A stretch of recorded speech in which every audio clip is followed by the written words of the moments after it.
Alhamdulillah, syukur kita kepada Allah Subhanahu wa Ta'ala yang mana Allah Subhanahu wa Ta'ala ini selalu memberikan nikmat kesehatan dan nikmat kembang dan nikmat nikmat yang bisa kita rasakan. Maka ketika Allah Subhanahu wa Ta'ala masih memberikan kita nikmatnya, untuk kita sekarang mensyukuri nikmat tersebut dengan tambah rasa taat kita kepada Allah Subhanahu wa Ta'ala. Karena ada perkataan utama yang mana Allah mengatakan kullu ni'matin la tu'addu Allah menjadinya. Setiap kenikmatan Allah bersakir mendekatkan diri kita kepada Allah Subhanahu wa Ta'ala menjadinya Subhanahu wa Ta'ala kamu bernikmat itu menjadi syukur.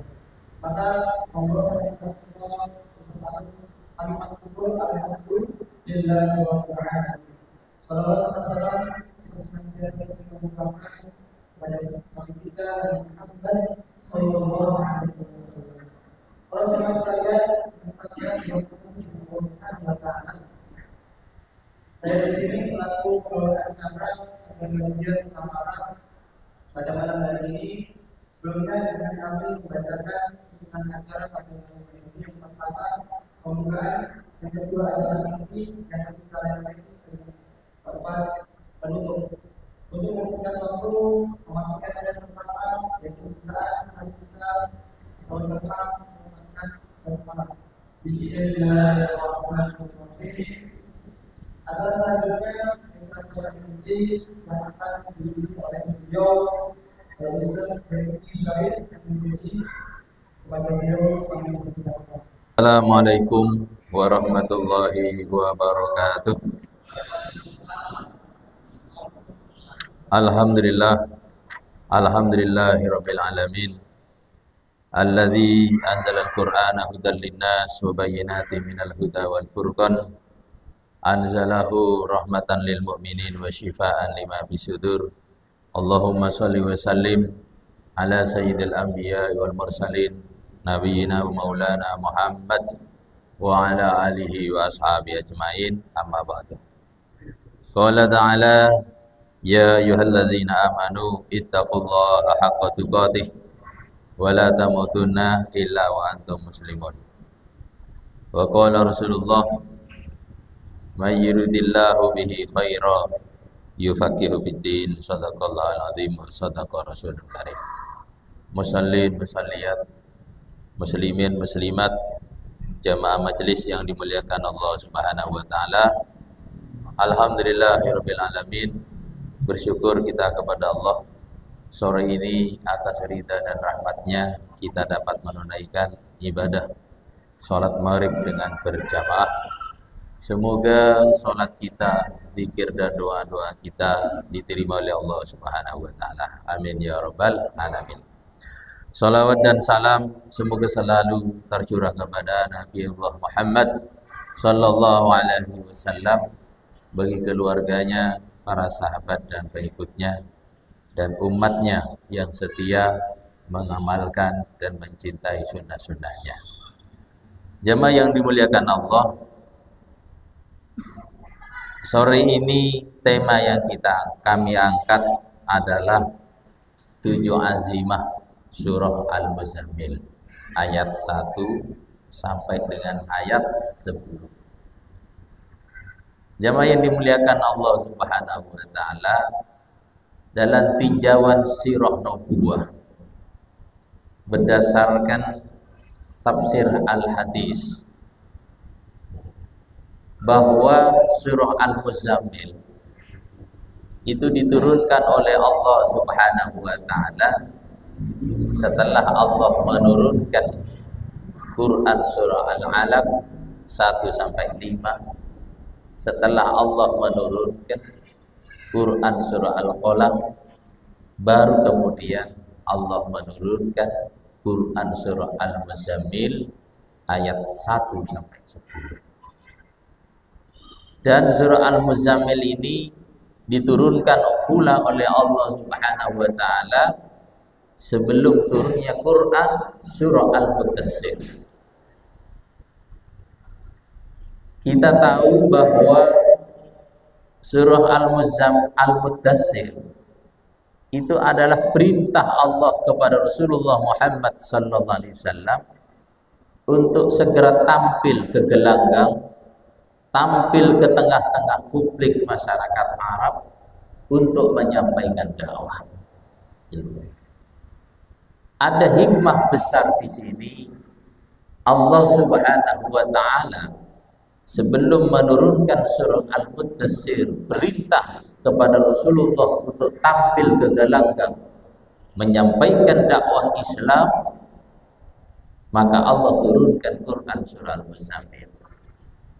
Hikmah yang dapat kita ambil di sini bahwa untuk tampil ke gelanggang menyampaikan dakwah, untuk menyampaikan al-Islam ini, untuk mendakwahkan agama, bahkan untuk memperjuangkan agama, maka dibutuhkan yang namanya bekal. Bekal yang pertama tentu adalah al-ilmu, yaitu ilmu. Setelah iman tentunya adalah al-ilmu. Maka Allah menurunkan kepada Rasulullah SAW yaitu Quran pertama Al-Alaq 1 sampai 5 perintah untuk membaca Iqra. Bekal kedua untuk berjuang, yaitu maka selain bekal ilmu setelah beriman kepada Allah adalah bekal fisik yang kuat. Setelah bekal fisik yang kuat, yang dibutuhkan dan tidak kalah penting terutama bagi para pejuang adalah bekal spiritual, bekal mental spiritual. Dan sebenarnya kita sebagai umat Rasul membutuhkan yang namanya bekal spiritual yang kuat menjalani kehidupan ini, karena disadari hidup ini pasti penuh tantangan. Jangankan dalam usaha dakwah agama, dalam usaha mencari dunia saja itu penuh dengan tantangan. Dalam usaha menjalankan tugas kekhalifahan itu penuh dengan rintangan. Maka bagi orang beriman agar punya mentalitas yang kuat, tidak mudah menyerah, tidak mudah mundur, dan tidak akan berputus asa apabila orang beriman itu memiliki bekal spiritual yang cukup. Nah, kenapa Rasulullah SAW kuat menghadapi tantangan dakwah pada zamannya? Dihina, dinistakan, dihalang-halangi, bahkan secara fisik dialami oleh Rasulullah SAW. Secara mental Rasulullah SAW dikata-katain Nabi sebagai tukang sihir, Muhammad sebagai kahin, sebagai dukun, Muhammad sebagai syairin, dan lain sebagainya. Bahkan Muhammad dikatakan sebagai majnun, orang yang kerasukan setan. Tapi semua itu dihadapi oleh Rasulullah dengan tenang, ya, dengan akal sehat, dengan hati yang lapang. Kenapa? Nah, disinilah rahasianya jamaah yang dimuliakan oleh Allah. Karena sebelum Rasulullah tampil ke gelanggang dengan segala risiko dan tantangan dan rintangannya, Rasulullah sudah disiapkan oleh Allah yang namanya mental spiritual. Nah, bagaimana supaya kita punya spiritual yang bagus itu, spiritual yang kokoh itu. Sehingga kalau ada masalah dalam kehidupan ini kita tidak mudah menyerah. Bahkan mungkin mendapatkan ujian yang besar dalam hidup ini Tidak kemudian dia berputus asa, tapi ia hadapi semua tantangan itu dengan senyum, dengan ikhlas, dengan sabar. Nah, inilah yang dapat kita tiru cara Allah Subhanahu wa taala menempa spiritual Rasulullah Muhammad SAW sebagai tampil ke gelanggang. Apa bekal spiritual itu? Inilah 7 azimat dalam Quran surah Al-Muzammil 1 sampai 10. Kami meminjam istilah azimat itu. Karena azimat itu dalam dunia perdukunan itu namanya apa? Jimat itu. Kemana-mana dia akan selalu dibawa. Di mana dia berada, di situ ada zimatnya kan gitu. Kapanpun keadaan apapun dia selalu menyertainya dan tidak mau ditinggalkannya gitu. Maksudnya para pejuang Islam, para orang beriman agar dia istiqomah menjalani kehidupan ini dengan segala tantangannya, maka seharusnya pesan dan nasihat Allah dalam Quran surah Al-Muzammil kita amalkan dimanapun kita berada, kapanpun kita berada, baik dalam keadaan lapang, lebih-lebih dalam keadaan sulit sekalipun, berusaha mengamalkan firman Allah, 7 perintah Allah dalam Quran surah Al-Muzammil. Nah, inilah rahasia Rasulullah SAW punya mental spiritual yang tangguh dan kuat. Gitu. Jamaah yang dimuliakan oleh Allah Subhanahu wa taala. Allah berfirman, "Ya ayyuhal muzammil." Wahai orang-orang yang sedang berselimut, diselimuti oleh beban-beban rasa tanggung jawab, belum lagi tantangan yang ditunjukkan oleh masyarakat Arab jahiliyah pada saat itu. Beban mental spiritual Rasulullah inilah yang sangat berat dirasakan, sehingga Rasulullah itu panas dingin, sehingga Rasulullah merasa ada panas badannya. Orang kalau punya tekanan mental biasanya itu muncul perasaan panas dingin, itu bisa flu berat itu. Bukan karena kena hujan yang deras, bukan, tapi karena ada beban masalah dalam kehidupannya. Dan beban dan masalah yang dihadapi Nabi itu adalah tanggung jawab dakwah. Maka Rasulullah SAW kemudian menyelimuti dirinya sebagai bentuk beban yang diterima oleh Rasulullah SAW. Maka kemudian Allah menyeru Rasulullah yang sedang berselimut dengan masalah tadi dengan kalimat, "Ya ayyuhal muzammil." Wahai orang-orang yang sedang berselimut. Gitu. Ya. Nah, jemaah dimuliakan oleh Allah Subhanahu wa taala, apa perintah Allah kepada Rasulullah ini? Yang diselimuti dengan berbagai beban rasa tanggung jawab. Secara fisik terasa panas dingin, secara pikiran ada beban dakwah yang harus dijalankan sebagai seorang nabi dan rasul. Sementara masyarakat Arab jahiliyah itu mengolok-olok Nabi. Mereka mengatakan, qalu huwa kahin. Dia adalah seorang dukun. Walaisa bikahinin, padahal Nabi bukan dukun. Wah, ini beban ini, Pak. Ya, beban mental yang diterima oleh Rasulullah. Qalu majnun. Nabi Muhammad ini sedang kerasukan jin. Ya. Walaisa bimajnunin, padahal Nabi itu bukan orang gila. Ada yang mengatakan qalu huwa sahir. Nabi itu tukang sihir. Walaisa bisahirin, padahal Nabi itu bukan tukang sihir. Maka inilah yang membuat Nabi kemudian merasa beban. Dan di saat diselimuti oleh beban-beban tanggung jawab dakwah itulah Allah memanggil kekasihnya Muhammad, ya ayyuhal muzammil. Apa perintah Allah? Kul kumil laila illa qalila. Bangunlah ya Muhammad al-lailah di waktu malam illa qalila, kecuali sedikit saja buat tidur.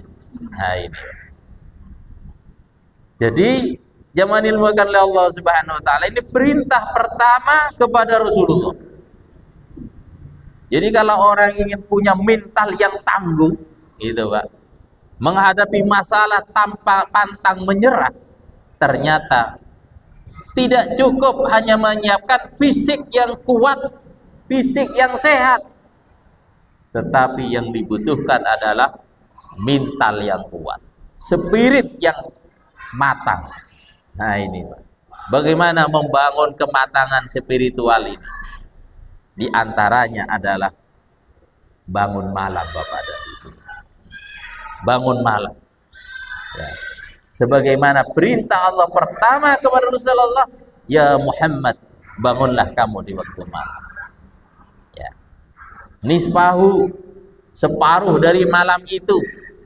Kalau tidak mampu, awingkus minhu qalila, atau kurangi sedikit sehingga menjadi sepertiga malam yang terakhir ya. Jadi jemaah dimuliakan oleh Allah Subhanahu wa taala, maka kalau ada umat Rasulullah SAW kemudian menjadikan azimah dalam kehidupannya, artinya ada amalan yang tidak pernah ditinggal dimanapun dia berada, maka dengan sholat tahajud tadi, maka insya Allah orang tersebut akan memiliki kekuatan mental spiritual, tidak mudah menyerah ketika menghadapi masalah ya, apalagi sampai putus asa. Jadi bangun malam ya. Makanya ada para pejuang muslim mengatakan, kalau ada orang yang mengaku sebagai seorang pejuang Islam tapi kemudian dia tidak bangun tahajud qiyamul lail, maka cacatlah dia sebagai seorang pejuang gitu. Ya. Jadi jemaah dimuliakan oleh Allah Subhanahu wa taala, maka bagi kita luar biasa kalau kemudian kita bisa menjadikan malam-malam kita, khususnya di malam yang terakhir, untuk bangun sholat tahajud ya. Jadi jemaah dimuliakan oleh Allah Subhanahu wa taala, maka juga ada komentar para ulama, 7 pesan surah Al-Muzammil inilah sebenarnya thariqah Rabbani, jalan yang ditempuh oleh seorang muslim untuk mendekatkan diri kepada Allah Subhanahu wa taala, untuk menyadap sekaligus meraih kekuatan Rabbani sehingga dia punya mental yang kuat ya, sehingga tidak punya rasa takut dan gentar menghadapi musuh sekalipun.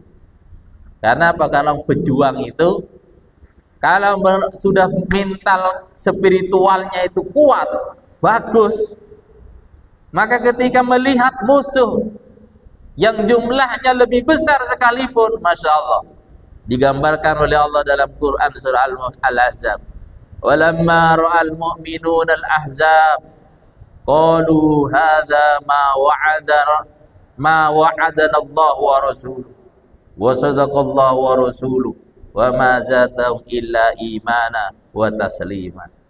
Jadi orang beriman kalau itu punya mental spiritual yang kuat karena sholat tahajud yang istiqomah, Masya Allah, ketika melihat jumlah pasukan musuh yang besar, maka apa yang terbetik di dalam hatinya? Bukan rasa takut, bukan untuk berpikir lari, tidak, tapi apa yang dikatakan? Hadza ma wa'adana Allah wa rasuluh. Wah, ini yang dijanjikan Allah dan Rasulnya. Jadi dicari janji Allah itu, pertolongan Allah itu dicari ya, ketika menghadapi musuh orang-orang kafir yang jumlahnya lebih besar. Wa ma zadahum illa imana wa taslima. Melihat jumlah pasukan orang kafir yang jauh lebih besar, bukan malah takut, bukan malah ragu, apalagi kemudian lari, tapi justru semakin bertambah keyakinannya. Masya Allah. Tambah yakinnya. Kok bisa? Itulah karena punya kematangan spiritual. Maka orang beriman itu kalau menghadapi masalah dalam kehidupannya, dia tidak akan lari dari masalah itu. Dia akan hadapi dengan penuh kesabaran. Orang bisa menghadapi masalah, walaupun masalahnya besar sekalipun, karena dia tanda orang yang punya kematangan spiritual. Hidup ini tidak selalu mulus. Pasti hidup ini, pasti masing-masing di antara kita akan dihadapkan dengan masalah-masalah. Bagaimana supaya kita tidak bersedih hati, ragu, melangkah, maju ke depan? Ya, optimis. Ya. Maka bangun bekal hidup ini secara kemapanan spiritual. Lewat apa? Sholat tahajud, Bapak dan Ibu. Dan ini bisa dilakukan. Jadi sholat tahajud. Nah, sampai-sampai di dalam Al-Quranul Karim dan Sunnah Rasulullah SAW, agar umat Rasulullah ini termotivasi, ada di sana targhib untuk istiqomah sholat tahajud. Allah dan Rasulnya memberikan kabar-kabar gembira bagi orang yang menjadikan sebagian malamnya untuk tahajud, sholat lain. Ya. Di antara keistimewaan orang yang melazimkan untuk sholat tahajud, ya, itu sholat di saat banyak orang sedang tidur. Ya, sholatul lail wan nasu niyam. Sholat tahajud adalah sholat di malam hari di saat kebanyakan manusia itu sedang tidur. Maka orang yang bisa melakukannya ini, maka Allah akan berikan keistimewaan baginya. Apa di antara keistimewaannya? Qala Rasulullah, Allah berfirman dalam surah As-Sajdah, fala ta'lamu nafsum ma ukhfiya lahum min qurrati a'yunin jazaa'an bima kanu ya'malun. Jadi orang kalau istiqomah salat tahajud, Allah akan memberikan satu balasan yang sebelumnya Allah sembunyikan untuk mereka. Ukhfiya lahum. Ya. Allah sembunyikan karena karunia ini tidak bisa digambarkan dengan kata-kata. Apa itu? Qurrata a'yun. Masya Allah. Qurrata a'yun. Allah akan berikan kepadanya qurrata a'yun. Yaitu kalau berjumpa dengan orang itu orang yang memandangnya senang dengannya. Gitu. Jadi punya kewibawaan, itu namanya qurrata a'yun. Gitu. Jadi wajahnya cerah, wajahnya bercahaya orang kalau istiqomah salat tahajud. Inilah yang kata anak muda sekarang, untuk terlihat cantik supaya tanpa modal harus pergi keluar masuk salon kecantikan, maka ada caranya. Itu apa itu? Istiqomahlah salat tahajud. Ya, itu nanti akan keluar sebagai karunia dari Allah yang disebut dengan inner beauty. Wah, ini kecantikan dari dalam. Kalau tidak percaya, punya anak gadis, umpamanya ada seorang gadis ingin menunjukkan, membuktikan janji Allah ini, sholat tahajud 2 bulan istiqomah. Sebelum tahajud, foto diri, simpan. Nah. Nanti setelah 2 bulan istiqomah salat tahajud, foto lagi dirinya. Nanti bandingkan. Nanti pasti akan terlihat beda. Ya. Jadi jangan dimuliakan oleh Allah Subhanahu wa taala. Itulah dahsyatnya salat tahajud. Ya. Maka kita amalkan. Jangan dimuliakan oleh Allah Subhanahu wa taala. Ya. Kemudian Allah berfirman dalam surah Al-Isra, orang yang istiqomah salat tahajud menjadikan sebagian malamnya itu qiyamul lail, maka Allah akan berikan kepadanya kedudukan yang mulia. Ya, kedudukan yang mulia. Ya. Wa minal laili fatahajjat bihi nafilatan lak asa ayyab'atsaka rabbuka maqaman mahmuda. Agar Allah karuniakan bagi hambanya kedudukan yang mulia dalam kehidupannya di dunia, belum lagi mulia dalam kedudukannya di sisi Allah, salat tahajud. Salat tahajud. Pemimpin yang ingin disegani oleh umatnya, maka salat tahajud menjadi wiridnya, menjadi thariqahnya. Sehingga orang beriman sebenarnya tidak perlu mencari-cari thariqah untuk mendekatkan diri kepada Allah, tapi bisa dilakukan namanya thariqah Rabbani, 7 perintah Allah dalam Quran surah Al-Muzammil ini. Ya. Tapi di dunia ini kan muncul banyak apa? Thariqah, macam-macam thariqah dengan amalan kekhususan masing-masing. Ya. Ada thariqah Rabbani yang langsung Allah Subhanahu wa taala ajarkan kepada Rasulullah sebelum tampil ke gelanggang menyampaikan dakwah Islam ini dengan segala konsekuensinya. Apa thariqah Rabbani itu? Inilah surah Al-Muzammil. Salat tahajud jamaah yang dimuliakan. Ya. Sehingga orang beriman dari umat Rasul tidak perlu cari amalan-amalan lain. Kalau ingin mendekatkan diri kepada Allah, memanfaatkan mustajabnya sepertiga malam yang terakhir yang maksur dari Rasulullah, ya qiyamul lail. Ya. Jadi jemaah dimuliakan oleh Allah Subhanahu wa taala, belum lagi ada berita gembira kata Rasulullah ketika Rasulullah sallallahu alaihi wasallam menyampaikan dakwah di depan publik. Rasul bersabda, ayuhan nas, wahai manusia, absus salam, tebarkan salam. Ini amal yang paling mudah dilakukan. Tebarkan dan salam.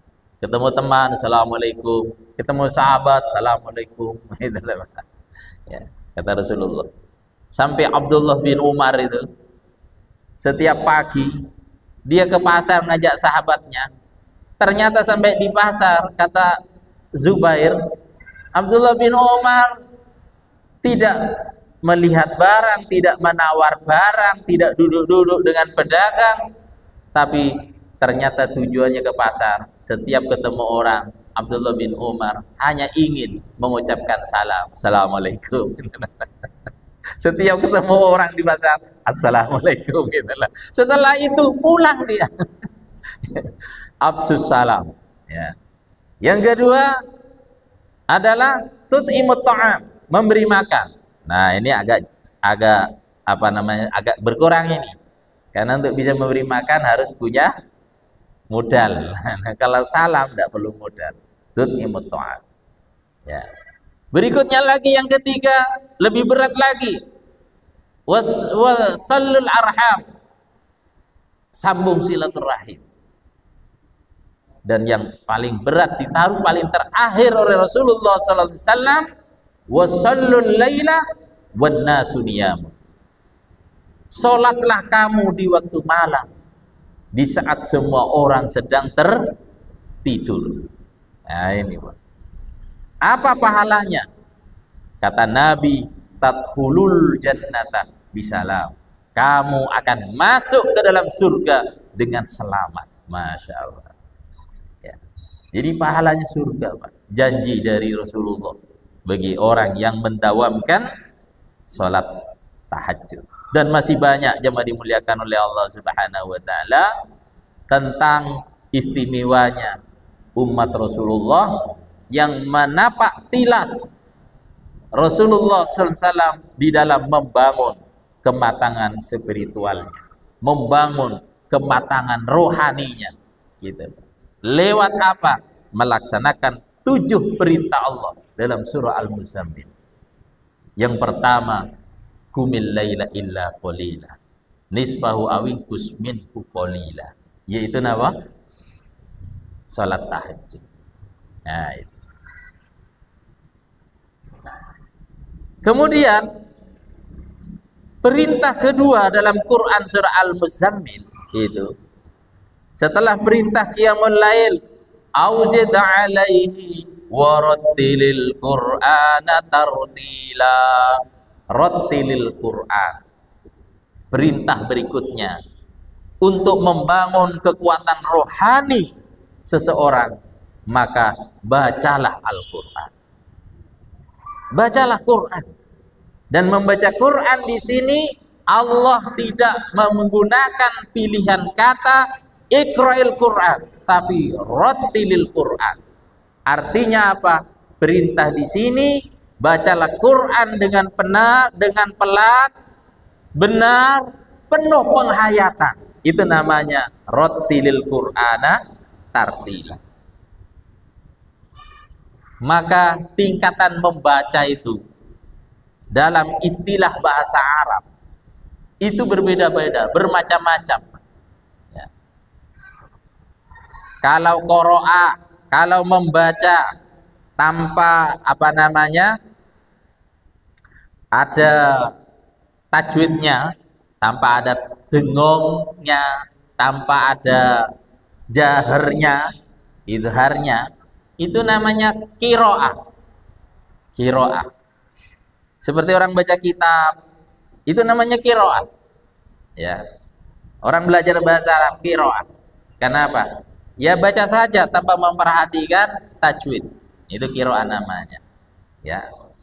Maka lucu nanti kalau belajar bahasa Arab kok di sana ada tajwid. Ya. Min aina anta qadim? Ya, benar. Ana qadim mim masjid.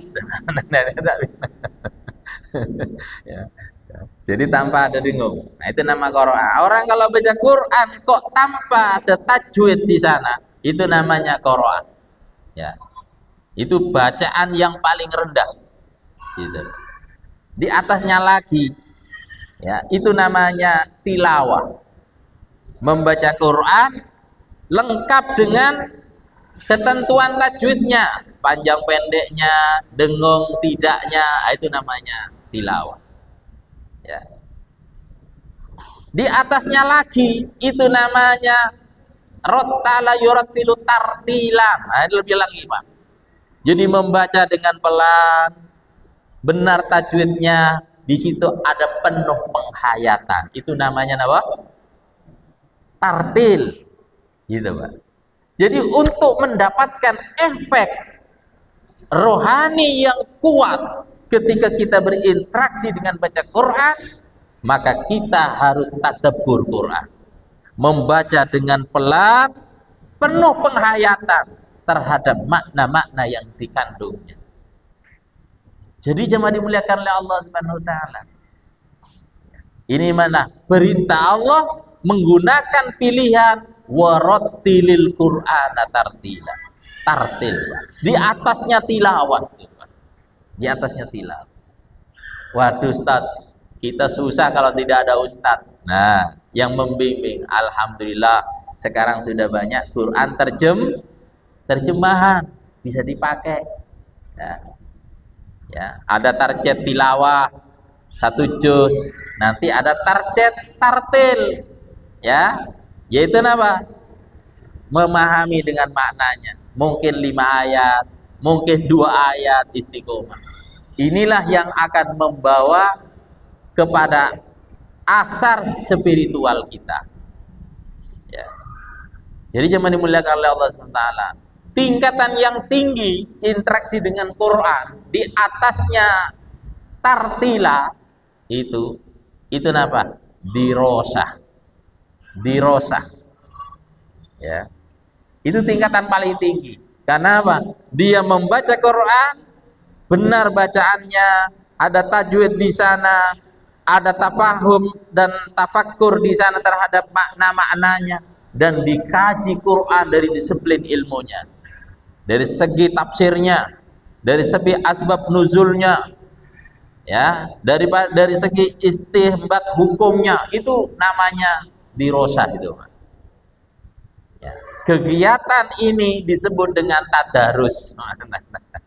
Jadi namanya tadarus itu baca Quran dipahami maknanya dari berbagai macam dari sudut keilmuan, gitu Pak. Itu namanya dirosah. Maka maknanya darosa itu aslinya, darosa itu maknanya adalah menginjak sesuatu sampai luset, sampai hancur. Nah itu namanya darosa itu aslinya. Jadi orang yang baca Quran dibolak-balik bagaimana tafsirnya, apa asbabun nuzulnya, apa kandungan hukumnya, semua itu namanya dirosah. Nah itu. Jadi jangan dimuliakan oleh Allah Subhanahu wa taala. Nah, perintah Allah dalam surah Al-Muzammil ini warattilil Qur'ana tartila. Nah, tartil Quran memiliki banyak hikmah. Dalam surah ini jelas, inna sanulqi 'alaika qawlan saqila, inna nasyi'atal laili hiya ashaddu wat'a wa aqwamu qila, inna laka bin nahari sabahan tawila. Ini kenapa Allah perintahkan Nabi salat tahajud, tartil Quran? Karena kamu ya Muhammad bin nahar, di waktu siang kamu punya aktivitas yang panjang, punya amanah yang harus diselesaikan. Allah menggunakan kata sabhan. Sabhan itu aslinya itu renang, Pak. Ya. Kamu ya Muhammad harus menempuh jarak renang yang panjang sekali. Maksudnya apa? Bukan Rasulullah setiap hari kerjanya renang, enggak Pak. Tapi Rasulullah Allah menggambarkan tugas Rasulullah sangat berat. Kenapa? Seluruh potensi yang dimiliki oleh Rasulullah harus dikerahkan, diaktifkan semua dalam rangka menjalankan amanah Allah Subhanahu wa taala. Makanya Allah pilih kata sabhan di sini, bukan amalan, tapi sabhan tawila. Kenapa? Olahraga yang harus mengaktifkan seluruh badan dari ujung kaki sampai rambut, luar dan dalam. Olahraga apa? Olahraga renang. Ini kinayah dari Allah. Ya. Bahwa tugas Nabi itu berat sekali. Tapi kalau kita ini kan tugas kita yang berat sehari-hari kan mencari uang, Pak ya. Ya, mencari uang kan itu. Berkompetisi dalam bisnis itu sabhan tawilah itu, Pak. Gitu. Nah, bagaimana supaya tangguh itu, Pak? Punya kematangan spiritual, punya rohani yang kuat. Amalkan pesan Allah. Kenapa? Sholat tahajud, jadikan Quran sebagai bacaan rutin kita. Ya. Kemudian yang ketiga, perintah Allah Subhanahu wa taala, wadhkurisma rabbik. Banyak berzikir kepada Allah. Banyak berzikir. Qiyamul lail, baca Quran, zikir, Pak. Nah, itu. Ini namanya thariqah rabbani itu, Pak. Yang Allah ajarkan langsung kepada Rasulullah. Yang keempat, wa tabattal ilahi tabtila. Napa? Tabattul, banyak melakukan amalan-amalan sunnah selain perkara-perkara yang wajib. Nah, itu Pak. Rawatib diamalkan, duha diamalkan, gitu Pak. Amalan-amalan sunnah. Ya. Yang kelima adalah fattakhidhu wakila. Setelah seluruhnya itu diamalkan dalam bentuk fisik tadi, fattakhidhu wakila. Allah merintahkan kepada Rasulullah SAW supaya tawakal kepada Allah, pasrahkan hati kepada Allah. Kemudian berikutnya yang keenam, wasbir ala ma yaqulun. Sabar atas hinaan, caci maki orang-orang kafir, tuduhan-tuduhan yang tidak benar kepada Rasul. Sabar.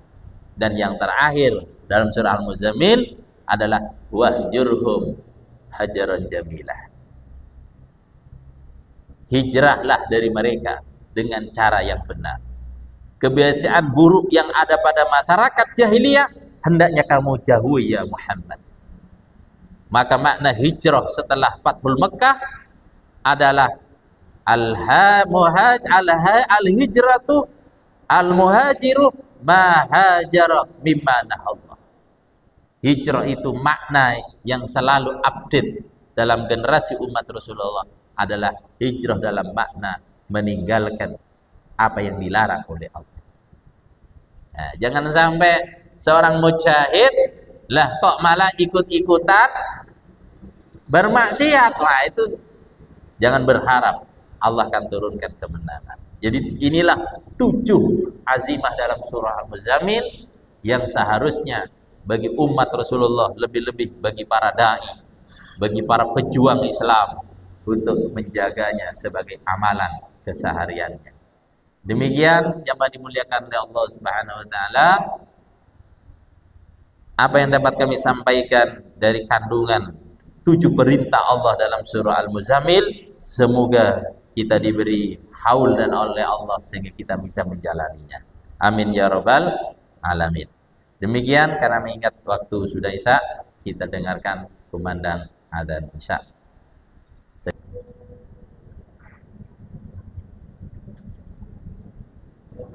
Baik, terima kasih. Mungkin ada yang bertanya ya, monggo.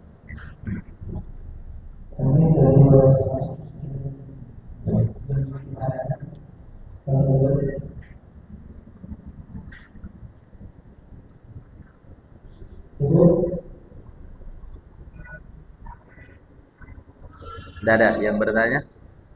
Baik, terima kasih. Saya simpulkan pesan dan perintah Allah dalam surah Al-Muzammil ada 7 tadi Pak ya. Sebagai umat Nabi kita berusaha mengamalkannya, lebih bagi seorang mujahid, mubaligh ya. Pertama adalah menghidupkan sholat tahajud. Yang kedua, istiqomah baca Quran secara tartil. Ya. Kemudian yang ketiga, banyak zikir kepada Allah. Yang keempat, amalkan sunnah, amalan-amalan sunnah, tabattul. Yang kelima, pasrah kepada Allah, tawakal. Yang keenam, bersabar. Dan yang ketujuh, tinggalkan apa yang dilarang oleh Allah Subhanahu wa taala. Ya. Demikian kajian kita pada malam ini, semoga ada hikmah dan manfaatnya. Kurang dan lebihnya mohon maaf. Subhanakallahumma bihamdik asyhadu an la ilaha illa anta astaghfiruka wa atubu ilaik. Walhamdulillahirabbil alamin. Hadanallahu wa iyyakum ajmain. Assalamualaikum warahmatullahi wabarakatuh.